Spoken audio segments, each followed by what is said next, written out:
Hello दोस्तों, नमस्कार। आप सभी का संस्कार एकेडमी पीपला यूट्यूब चैनल पर हार्दिक अभिनंदन, स्वागत। मैं आपका दोस्त चरण सिंह तोमर। मित्रों, जैसा कि आपको पता ही है, हमारा राजस्थान का इतिहास चल रहा है और राजस्थान के इतिहास में मेवाड़ रियासत अब ख़त्म होने की कगार पे ही है, अब अंतिम चरण पे चल रहे हैं और मेवाड़ रियासत के अंदर कुछ शासक रह गए हैं और आज हम उन रह गए जो बकाया जो शासक रह गए हैं उनके बारे में हम चर्चा करेंगे। मित्रों, आज हमारे ऐसे व्यक्तित्व हैं जिनका नाम है राज सिंह। मित्रों, ये राज सिंह जो है वो जगत सिंह के पुत्र थे और यहाँ तक हमने आपको कल की वीडियो यानी पिछली वीडियो में आपको यहाँ तक कराया था। मित्रों, आज के शासक है राज सिंह।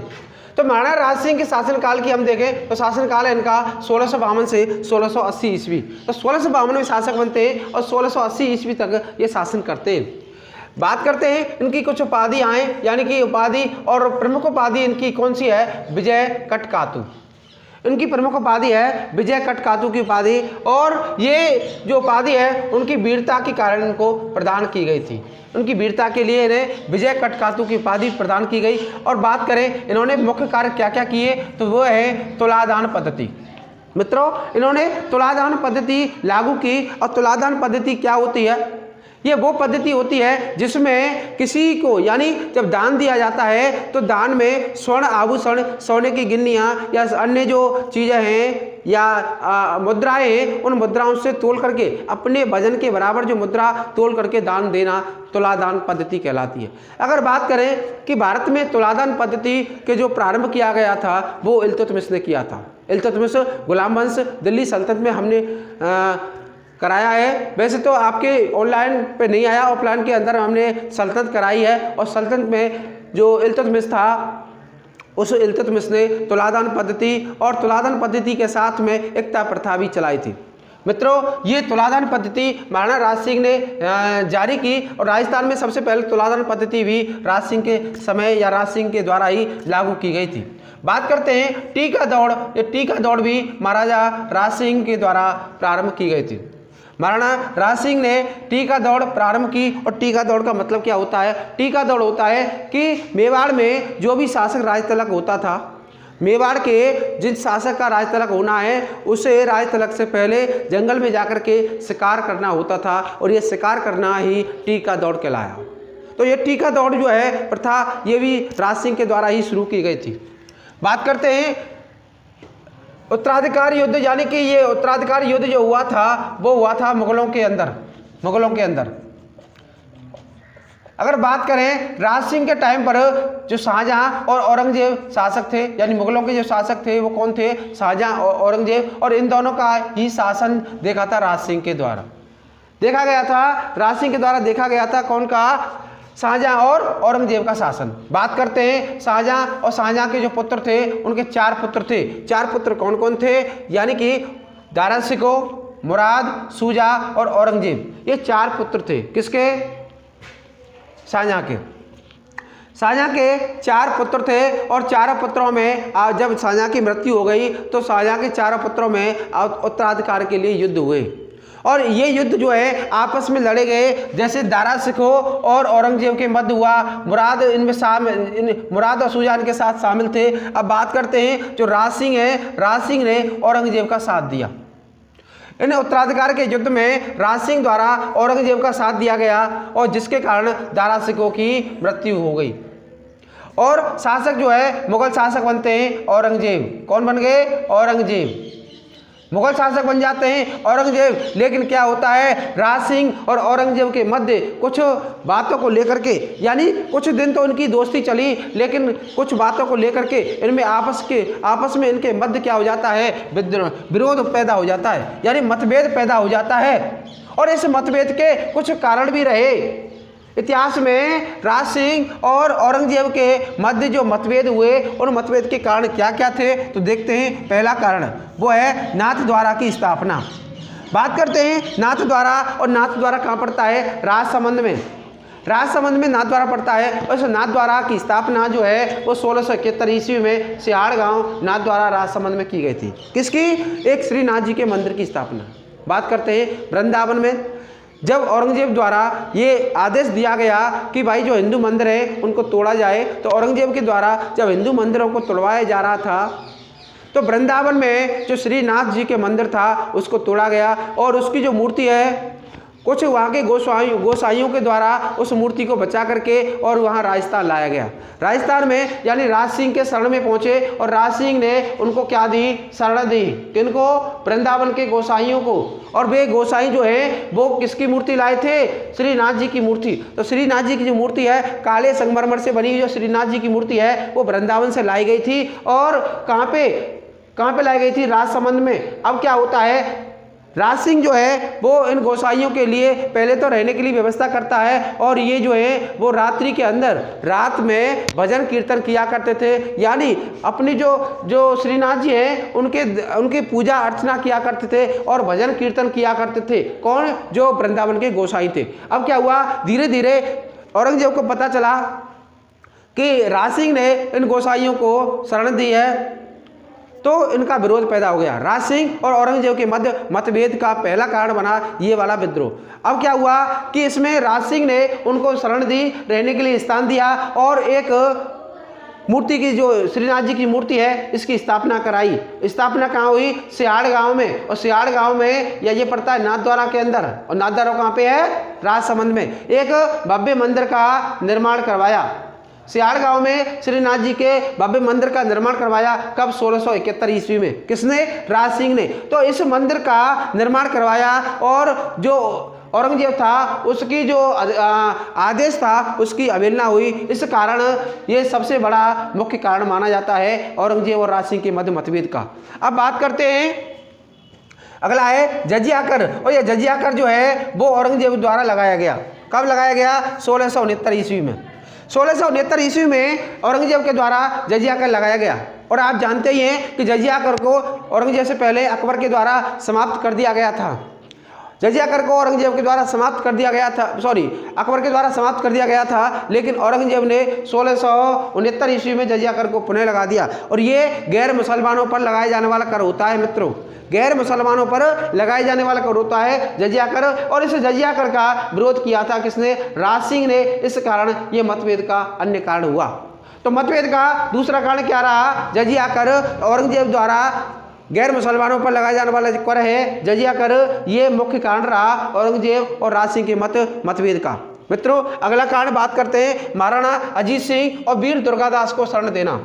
क्या होता है, औरंगजेब ने मारवाड़ पर अटैक किया और मारवाड़ के जो शासक थे अजीत सिंह और उनका एक सेनापति था वीर दुर्गादास, ये जो है वहाँ से अपनी जान बचा करके, मारवाड़ से अपनी जान बचा करके मेवाड़ आते हैं। और मेवाड़ में जो राज सिंह जो है वो इनको शरण देते हैं। किनको, महाराणा अजीत सिंह और वीर दुर्गादास को शरण देते हैं। लेकिन ये शरण दी गई किसके द्वारा, राज सिंह के द्वारा। और दुश्मन किसके थे, ये दुश्मन थे औरंगजेब के।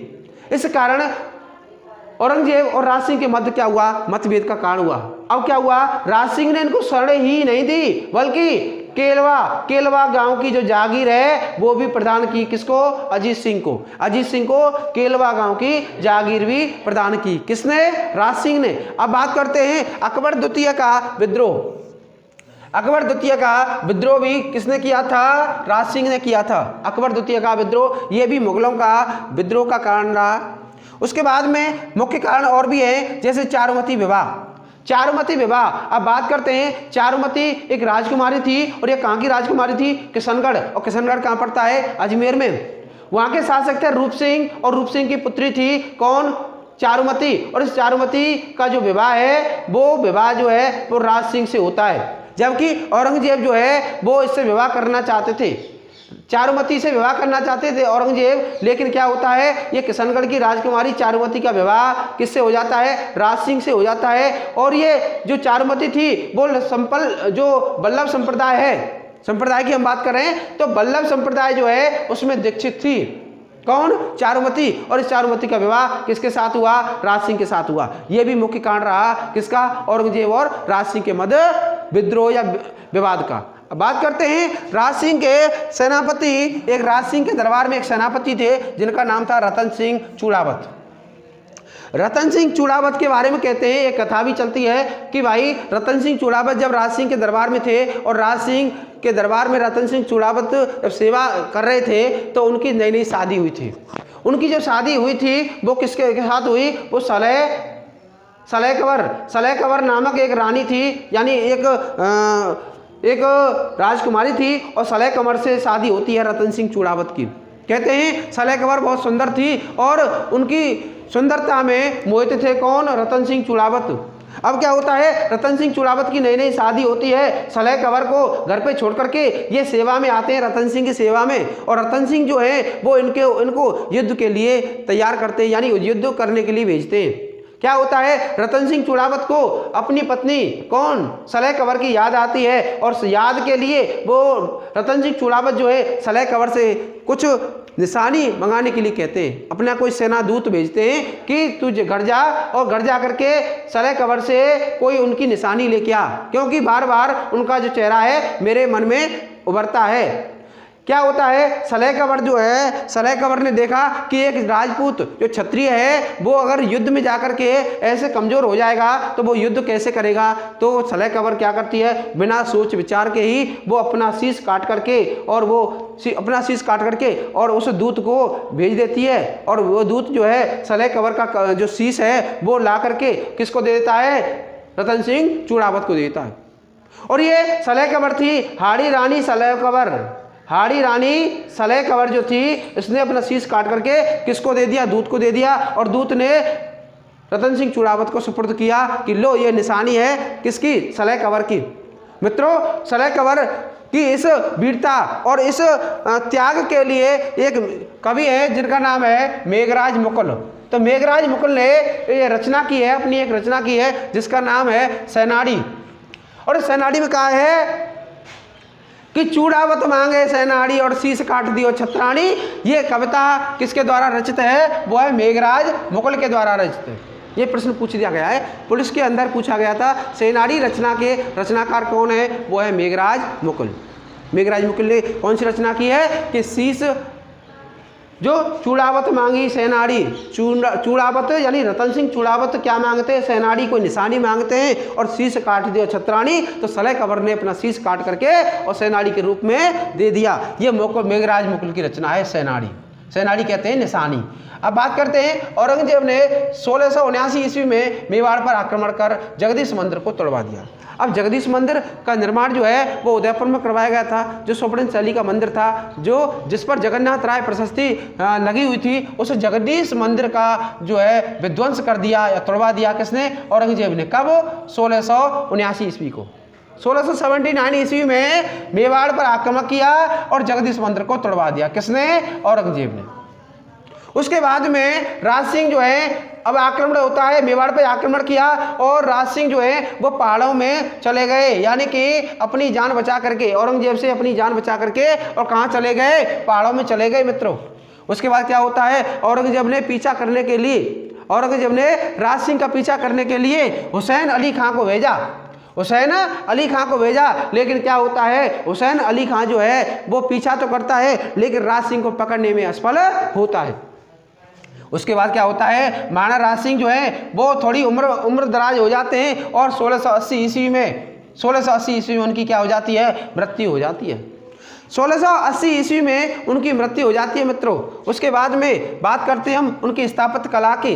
उनकी स्थापत्य कला और स्थापत्य कहते हैं कि उन्होंने क्या क्या निर्माण कार्य किए, उनके शासन काल में उनके द्वारा जो भी कार्य किए गए उनकी हम बात करते हैं। तो देखिए उन्होंने कौन कौन से काम किए। सबसे पहले हम बात करते हैं श्रीनाथ जी के मंदिर का निर्माण। तो उन्होंने श्रीनाथ जी के मंदिर का जो निर्माण है वो करवाया कहाँ पे? सिहाड़ गांव। और सिहाड़ गांव कहाँ पड़ता है? राजसमंद में सिहाड़ गांव में श्रीनाथ जी के मंदिर का निर्माण करवाया। और मैंने आपको बताया था कि श्रीनाथ जी के मंदिर में जो मूर्ति स्थापित हुई है यह काले संगमरमर से बनी हुई है, और इसको जब औरंगजेब के द्वारा मंदिर तोड़वाए जा रहे थे तो वृंदावन से कुछ गोसाइयों के द्वारा मूर्ति को लाया गया, और राज सिंह ने सिहाड़ गांव में, यानी सिहाड़ गांव कहाँ पे? राजसमंद में एक भव्य मंदिर बना करके इसकी स्थापना करवाई। उसके बाद हम बात करते हैं द्वारकाधीश मंदिर। तो द्वारकाधीश मंदिर का जो निर्माण है वो कहाँ पे? कांकरौली। और कांकरौली कहाँ पे पड़ता है? राजसमंद में। द्वारकाधीश मंदिर का निर्माण कहाँ पे करवाया? कांकरौली में करवाया। किसने? राज सिंह ने। और कांकरौली कहाँ पे है? राजसमंद में। कांकरौली के लिए प्रश्न आता है, राजस्थान पुलिस में एक बार प्रश्न पूछा गया था कि टायर और ट्यूब बनाने का कारखाना कहाँ पे स्थापित है? तो वो है कांकरौली, राजसमंद में।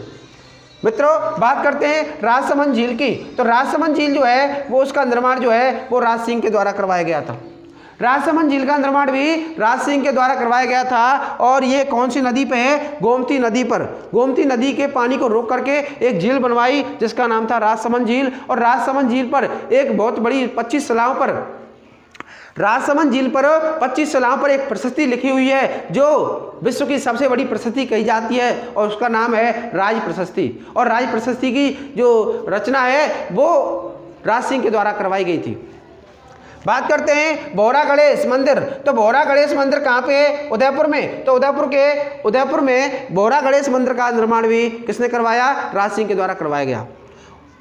बोहरा गणेश के बाद हम बात करते हैं अंबिका मंदिर। यानी अगर हम बात करें जगत अंबिका मंदिर, तो जगत अंबिका मंदिर का निर्माण कर्ण सिंह के द्वारा करवाया गया था। और कर्ण सिंह के बाद में उनके पुत्र जगत सिंह ने उनका काम पूरा किया था, जगत अंबिका मंदिर का निर्माण। लेकिन अगर हम बात करें अंबिका मंदिर, तो अंबिका मंदिर का निर्माण जो है उदयपुर में करवाया था किसने? राज सिंह ने। तो राज सिंह की प्रमुख उपलब्धि रही है ये। उसके बाद में हम देखें कि उनकी एक रानी थी जिनका नाम था राम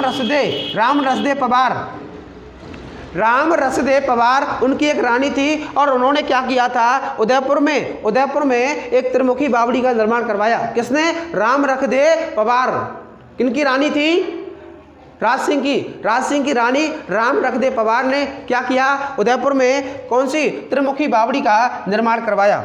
उसके बाद हम बात करें सर्व ऋतु महल का निर्माण। तो सर्व ऋतु महल का निर्माण भी किसने करवाया? राज सिंह के द्वारा करवाया गया। लेकिन इसमें सर्व ऋतु महल की खासियत क्या थी मित्रों? ये जो महल था इसमें पूरी व्यवस्थाएं की गई थी। और ये महल प्रत्येक ऋतु के हिसाब से बनाया गया था कि अगर गर्मी पड़ रही है तो गर्मियों में भी वो ठंडा रहे, सर्दी पड़ रही है तो वो गर्म रहे। यानी वर्षा ऋतु, यानी सभी ऋतुओं के मुताबिक और सभी ऋतुओं के हिसाब से इस महल का निर्माण करवाया गया। और ये महल कहाँ पे पड़ता है? उदयपुर में पड़ता है। उसके बाद हम बात करते हैं अंत में देवारी घाटी का किला। तो देवारी घाटी के किले का निर्माण भी किसके द्वारा करवाया गया? तो वो है राज सिंह। तो ये राज सिंह की प्रमुख उपलब्धि रही है। इसके बाद में हम आगे चलेंगे। राज सिंह के बाद में हम बात कर रहे हैं, आप स्क्रीनशॉट ले सकते हैं बिल्कुल।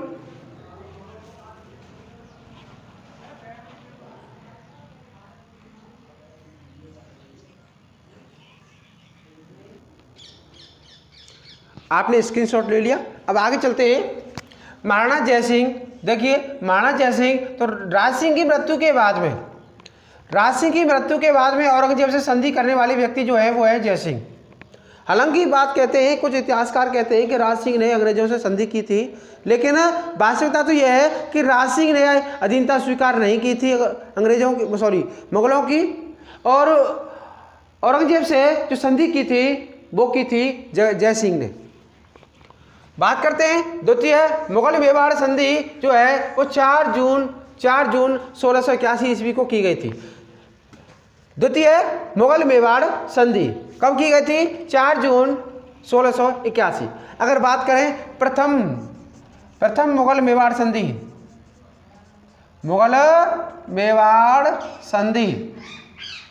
तो ये मैंने आपको पिछली वीडियो में कराया है। ये किस किस के मध्य और कब की गई थी, ये आपको कमेंट में लिख करके भेजना है कि प्रथम मुगल मेवाड़ संधि किसके टाइम पर की गई और कब की गई थी, ये आपको देना है कमेंट में। बात करते हैं औरंगजेब और राज सिंह के मध्य में हुई थी कौन सी? द्वितीय मुगल मेवाड़ संधि। तो जयसमंद झील का निर्माण कार्य किसने किया था? वो किया था महाराणा जयसिंह ने। कहते हैं कि जयसमंद झील जो है वो मीठे पानी की झील है। और राजस्थान पुलिस में पिछली बार जो राजस्थान पुलिस का एग्जाम हुआ है वहाँ पर यह प्रश्न पूछ लिया गया था कि मीठे पानी की सबसे बड़ी झील कौन सी है? तो वो है जयसमंद। तो जयसमंद झील का जो निर्माण कार्य है वो किसने कराया? जयसिंह के द्वारा करवाया गया। अगर बात करें इसका दूसरा नाम क्या है, इसे हम ढेवर झील भी कहते हैं, ढेवर झील। तो ध्यान रखना प्रश्न पत्र में अगर कैसे भी घूम फिर के पूछ लिया जाता है तो ध्यान रखना है कि जयसमंद झील का ही दूसरा नाम है ढेवर झील। और राजस्थान की सबसे बड़ी कृत्रिम झील है ये। कृत्रिम कहते हैं जिसको खोद करके मानव द्वारा खोद करके बनाया गया है वो कहलाती है कृत्रिम। और प्राकृतिक जो प्रकृति द्वारा स्वयं बनी हो। तो कृत्रिम झील है कौन सी? जयसमंद झील। और राजस्थान की सबसे बड़ी है वो भी मीठे पानी की। अगर बात करें इसमें 7 टापू हैं, कितने टापू हैं? 7 टापू हैं। और सबसे बड़ा जो टापू है उसको कहते हैं बाबा का भांगड़ा। क्या कहते हैं? बाबा का भांगड़ा। और सबसे छोटा जो है उसे कहते हैं प्यारी। सबसे छोटा जो टापू है उसे कहते हैं प्यारी। मित्रों, ये प्रश्न जो है अधिकांशतः इतिहास के प्रश्न पत्र में पूछ ले जाते हैं। और ये प्रश्न पत्र चाहे वो राजस्थान पुलिस का हो, चाहे किसी शिक्षक ग्रेड 1, 2 या 3 का हो, वह पूछ ले जाते हैं। अगर ये तो हो गए हमारे जयसिंह। और जयसिंह की मुख्य उपलब्धि क्या रही है? जयसमंद झील।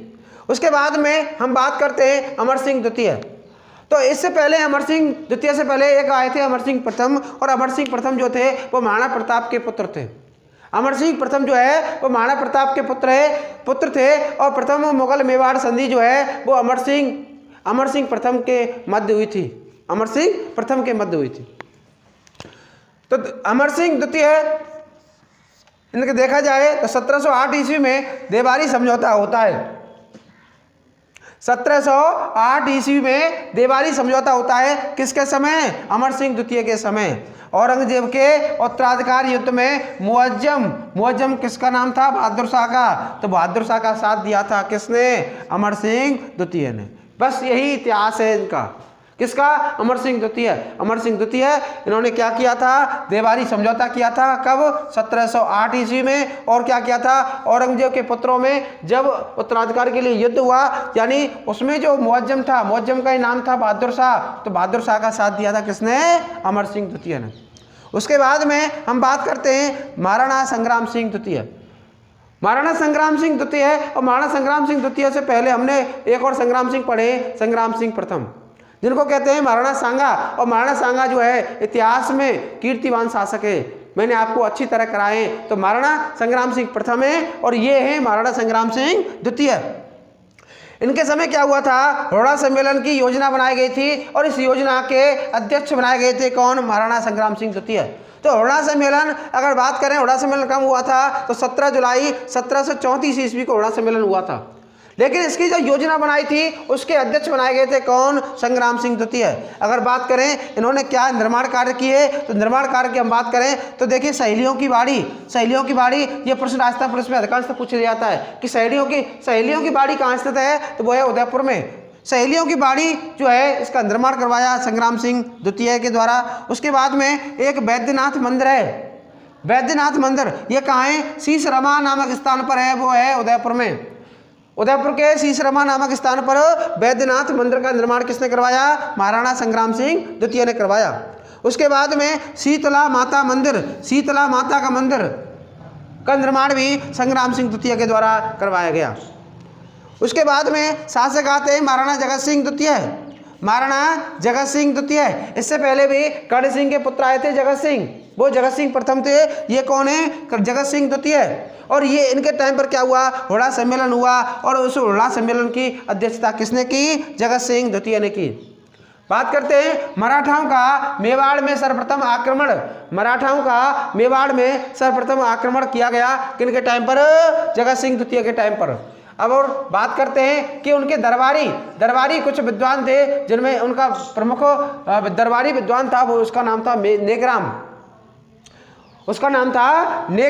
और नेकराम ने जगत विलास नामक ग्रंथ की रचना की थी। जगत विलास किसके लिए? जगत सिंह द्वितीय के नाम पर जगत विलास नामक ग्रंथ की रचना की। ये मित्रों ये हुआ हमारा महाराणा जगत सिंह द्वितीय। अब बात करते हैं महाराणा भीम सिंह की। महाराणा भीम सिंह और भीम सिंह की पुत्री हुआ करती थी कृष्णा कुमारी। और कृष्णा कुमारी के विवाह को लेकर के विवाद हुआ था। तो मारवाड़ तक ये विवाद हुआ था। मेवाड़ मारवाड़ में ये विवाद हुआ था। कृष्णा कुमारी विवाह का जो विवाद है, तो पुत्री किसकी थी? ये कृष्णा कुमारी महाराणा भीम सिंह की पुत्री थी। और इसके विवाह से संबंध विवाद हुआ था। बात करते हैं युद्ध कौन सा हुआ? तो युद्ध हुआ था गिंगोली का युद्ध।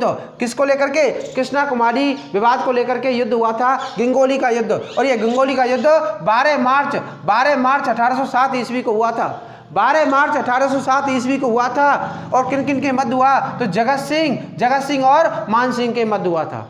जगत सिंह और मान सिंह के मध्य युद्ध हुआ, गिंगोली का युद्ध। और गिंगोली पड़ता है नागौर के अंदर। जो पर्वतसर है नागौर में स्थान है पर्वतसर, और पर्वतसर के पास में गिंगोली में युद्ध हुआ था। कब? 12 मार्च 1807 ईस्वी को। किन किन के मध्य? जगत सिंह और मान सिंह के मध्य। किसको लेकर के? कृष्णा कुमारी को लेकर के। कृष्णा कुमारी के विवाह जो प्रस्ताव है उसको लेकर के विवाद हुआ था। उसके बाद में भीमशाही सिक्के भी भीम सिंह के द्वारा चलाए गए, और यहाँ पगड़ी जो प्रचलन है, पगड़ी रस्म यानी पगड़ी प्रचलन, पगड़ी पहने सिर पर पगड़ी रखने का जो प्रचलन है वो भी भीम सिंह के द्वारा शुरुआत की गई थी। भीमशाही सिक्के चलाए इन्होंने और भीमशाही पगड़ी भी चलाई। बात करते हैं कर्नल जेम्स टॉड। इतिहासकार जो कर्नल जेम्स टॉड जो है राजस्थान में इन्हीं के समय आए थे। किसके टाइम पर? महाराणा भीम सिंह के टाइम पर कौन आए थे? Colonel James Tod. और 1818 ईस्वी में ईस्ट इंडिया कंपनी से संधि की थी। 1818 ईस्वी में ईस्ट इंडिया कंपनी से संधि की थी महाराणा भीम सिंह ने। इनके दरबारी विद्वान थे जिनका नाम था आड़ा किशन, और आड़ा किशन ने इन्हीं के नाम पर भीम विलास नामक ग्रंथ की रचना की थी। भीम विलास नामक ग्रंथ की रचना किनके द्वारा की गई थी? वो है आड़ा किशन के द्वारा। अब बात करते हैं मित्रों, अगले शासक हैं महाराणा सरदार सिंह। महाराणा सरदार सिंह, और महाराणा सरदार सिंह के समय क्या हुआ कि 1841 ईस्वी में मेवाड़ भीलकोर की स्थापना हुई। एक विभाग बनाया मेवाड़ भीलकोर, और इस विभाग की जो है प्रथम कमांडर जो बनाया गया वो कर्नल जेम्स टॉड को बनाया गया। मेवाड़ प्रश्न बनता है कि मेवाड़ भीलकोर का प्रथम कमांडर कौन था? तो वो थे कर्नल जेम्स टॉड। इन्हें घोड़े वाले बाबा के नाम से जानते हैं। बात करते हैं इसका 1950 ईस्वी में क्या हुआ था? राजस्थान पुलिस में विलय कर दिया गया। किसका? मेवाड़ भीलकोर का। तो मेवाड़ भीलकोर नाम खत्म हो गया और राजस्थान पुलिस में इसका विलय कर दिया गया। कब? 1950 ईस्वी को। बात करते हैं महाराणा स्वरूप सिंह की। ये तो हो गए महाराणा सरदार सिंह। उसके बाद में महाराणा स्वरूप सिंह, और स्वरूप सिंह के बारे में हमने आपको महाराणा कुंभा के टाइम पर बताया था। महाराणा कुंभा ने जो विजय स्तंभ बनाया था, विजय स्तंभ का जो 9वीं मंजिल पर जब बिजली गिर गई थी और 9वीं मंजिल जो है क्षतिग्रस्त हो गई, तो इसका पुनर्निर्माण जो है वो स्वरूप सिंह ने करवाया था। मित्रों, यही वही शासक है स्वरूप सिंह जिन्होंने 9वीं मंजिल का निर्माण करवाया था। इन्होंने स्वरूपशाही सिक्के चलाए, स्वरूपशाही पगड़ी चलाई, और क्या कराया? 9वीं मंजिल का निर्माण, यानी विजय स्तंभ की जो 9वीं मंजिल है उसका निर्माण करवाया, और कन्यावध पर क्या लगाई? रोक लगाई। कन्यावध पर रोक लगाई। आप स्क्रीनशॉट ले सकते हैं। आपने स्क्रीनशॉट ले लिया होगा। मित्रों, अब है स्वरूप सिंह के काल में ही देखो 1857 की क्रांति के समय मेवाड़ के शासक अंग्रेजों को जगमंदिर और यानी जगमंदिर कहाँ पे है? जगमंदिर और जगनिवास महल कहाँ पे है? पिछोला झील के अंदर। पिछोला झील के अंदर यानी जो जगमंदिर है, यहाँ पे अंग्रेजों को शरण दी गई थी। कब? 1857 की क्रांति के समय। 1857 की क्रांति के समय जब क्रांतिकारियों ने अंग्रेजों को घेर लिया था, तो अंग्रेजों ने यानी 40 अंग्रेज अधिकारियों ने, जो अंग्रेज अधिकारी थे 40, उन्होंने शरण ली थी। कहाँ पे? जगमंदिर में। और जगमंदिर कहाँ पे है? पिछोला झील में। आगे बात कर रहे हैं कन्यावध पर रोक, यानी 1844 ईस्वी में क्या किया गया था? कन्यावध पर रोक लगाई गई थी 1844 ईस्वी में, और डाकन प्रथा पर रोक लगाई गई थी 1853 ईस्वी में। 1853 में डाकन प्रथा पर, 1844 ईस्वी में कन्यावध पर रोक लगाई गई थी। उसके बाद में सती प्रथा पर रोक लगाई गई। देखिए, सती प्रथा पर रोक जो है 15 अगस्त 1861 ईस्वी को, 15 अगस्त 1861 ईस्वी को सती प्रथा पर रोक लगाई गई। जबकि हम देख चुके हैं कि सती प्रथा पर रोक इससे पहले जो है 1829 ईस्वी में 1861 में लगाई। राजस्थान में सती प्रथा पर रोक लगाई है। जबकि 1829 ईस्वी में राजा राम मोहन राय के सुझाव पर किसने? विलियम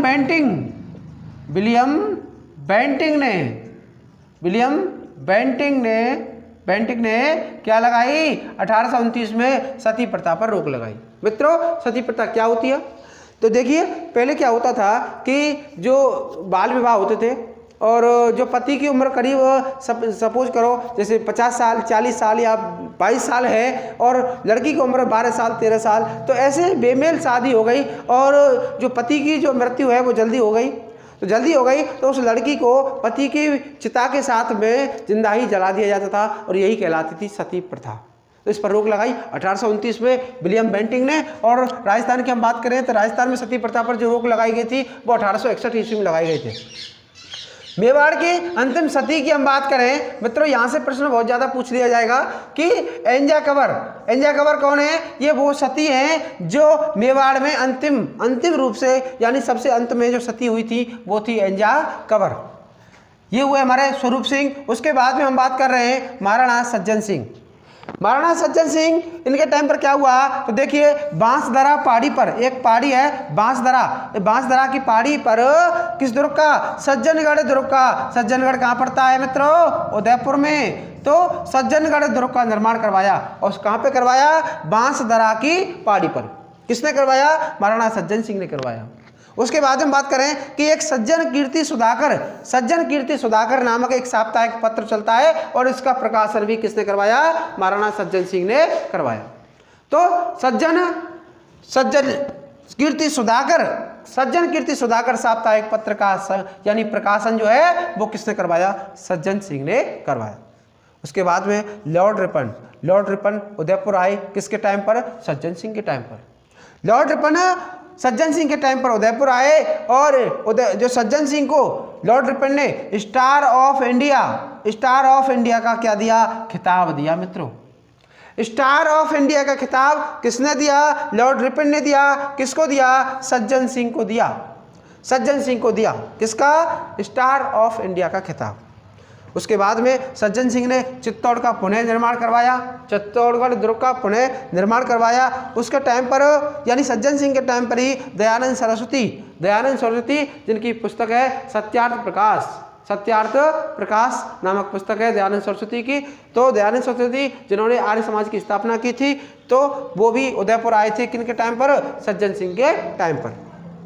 उसके बाद में दयानंद सरस्वती ने 1883 ईस्वी में परोपकारी सभा की स्थापना भी की थी। कब की थी, 1883 ईस्वी को। उसके बाद में शासक है महाराणा फतेह सिंह।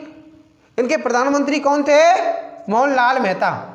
महाराणा फतेह सिंह के प्रधानमंत्री कौन थे, मोहनलाल मेहता। और दीवान की हम बात करें तो श्याम जी कृष्ण वर्मा कौन थे, इनके दीवान हुआ करते थे। और बात करें इनके प्रमुख सलाहकार कौन थे, तो वो थे केसरी सिंह बारठ, जो 1857 की क्रांति और भारतीय के स्वतंत्रता संग्राम में अहम भूमिका निभाई। और केसरी सिंह बारठ के भतीजे थे प्रताप सिंह बारहट, यानी कि जो बारठ परिवार था पूरा ही भारतीय स्वतंत्रता आंदोलन में कूद पड़ा था।